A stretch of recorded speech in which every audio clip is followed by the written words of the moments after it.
Hi, Mike here from Supreme Gadgets. Hope you're all having a great day. Now, today I'm bringing you the unboxing of the AirPort Extreme and AirPort Express.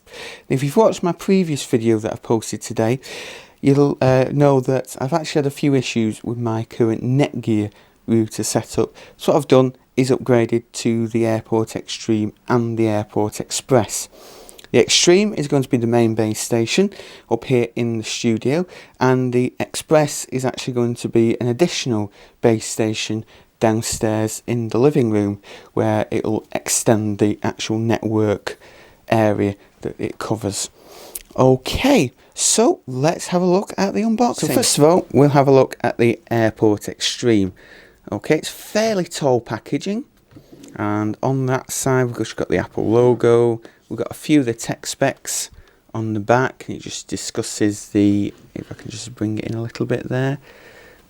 Okay, it's just create a dual band AC Wi-Fi network, connect to a cable or DSL modem, and then it's obviously how to set it up using the iPad or iPhone or the Mac.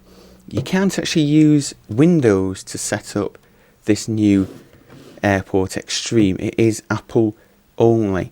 So once you set it up, you can use it with a Windows machine. That's no problem at all. But the actual setup software only works on a Mac or iOS device. On that side, we've got the Apple logo, and then just on the bottom, just a few technical details. On the back, we've also got a picture of the back of the AirPort Extreme. So let's just take the top off. I've already undone the plastic packaging to easiness. So I just whiz the actual top off the box. This is the AirPort Extreme itself. It's quite weighty, but obviously it's going to be sat down on the desk. So there we are. It's really neat and simplistic design. No lights or anything like a lot of routers have. It's just got a little indicator light, I think, at the bottom there. On this side, what we have is, well, a load of plastic covering at the moment, but we've got the ports on the back there. So I'll just get the plastic covering off if I can. So first of all, we've got, just on the bottom here, we've got a little label just covering up the foot. We've got some air vents on that side there. And then if I just get this and peel the actual tape off, and hopefully not drop the device while I'm doing it. And then just get rid of that. So there we are. That is the actual AirPort Extreme. So on here we've got the 3 Ethernet ports, gigabit Ethernet. It's a shame there isn't a 4th one, but never mind, there's 3 there. You've got the USB 2.0 port and the 1 port. Okay, so that's for connecting to the router, the modem. And then you've got the power supply there.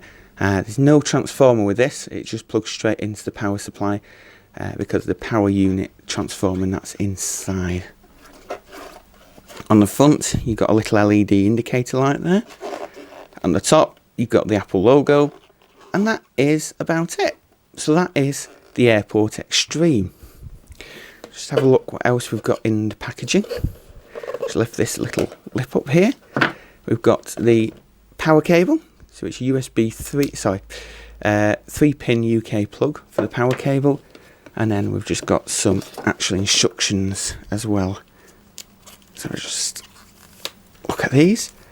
So we've got the setup guide.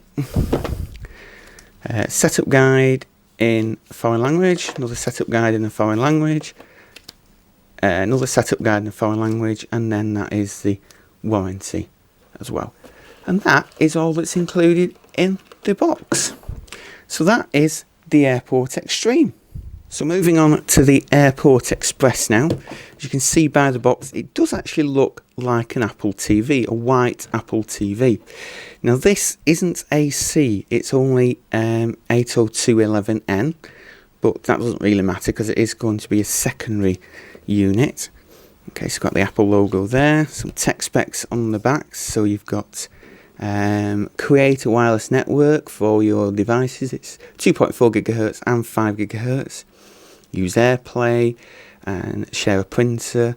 You can also share hard drives, I believe, and that's the actual device itself. So you've got a picture of the back of the device, Apple logo, nothing on the top, and then just some technical specs on the back, bottom rather. Okay, so I just slide the box open. There we are, and that is the AirPort Express unit there. So exactly the same size as a Apple TV. So I just get the packaging off it and the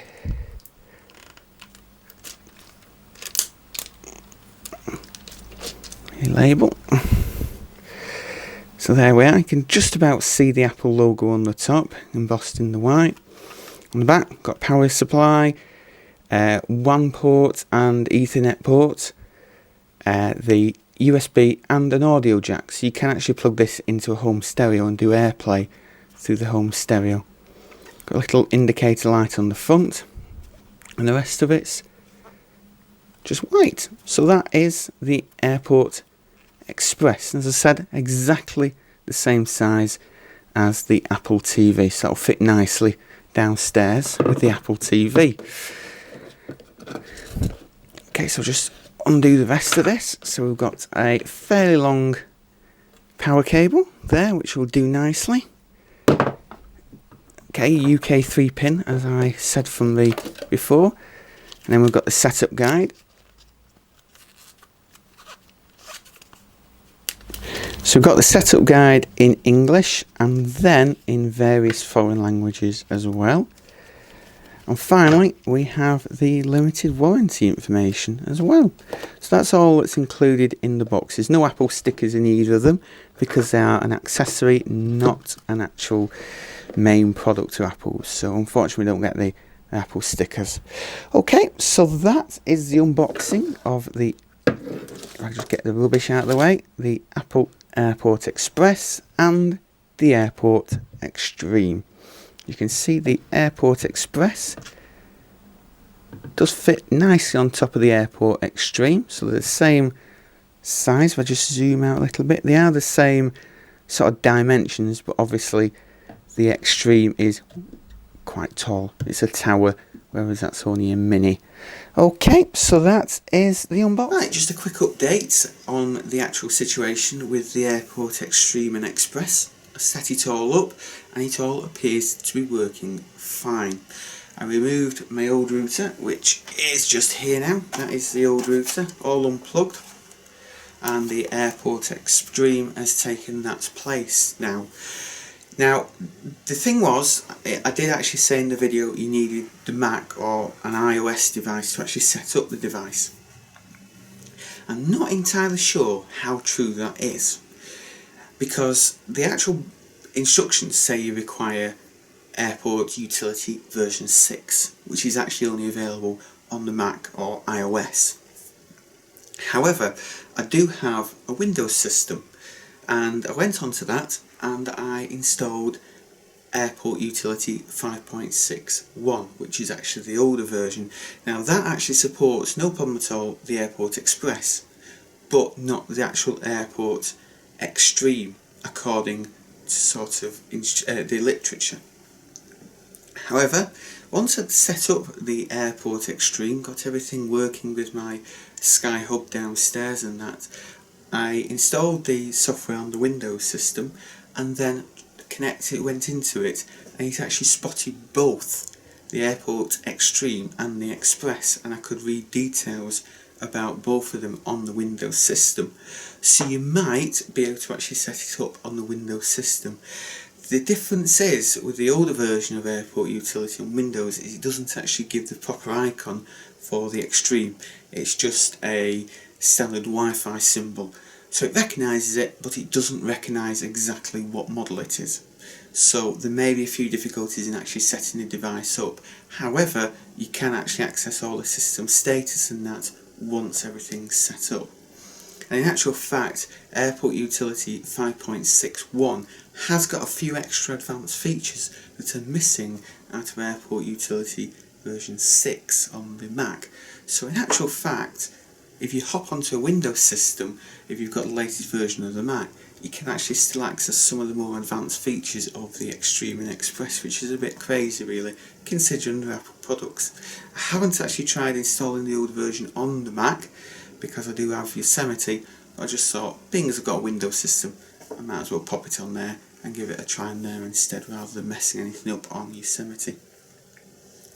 So overall, everything seems to be working fine. So what happens now is, like before, the Sky Hub downstairs actually does the authentication still, and then that sends everything up to the AirPort Extreme through a DMZ connection. Okay, so it's not using the firewall at all on the Sky Hub, it's just sending everything straight up the Ethernet to the AirPort Extreme, and that is working as the main router.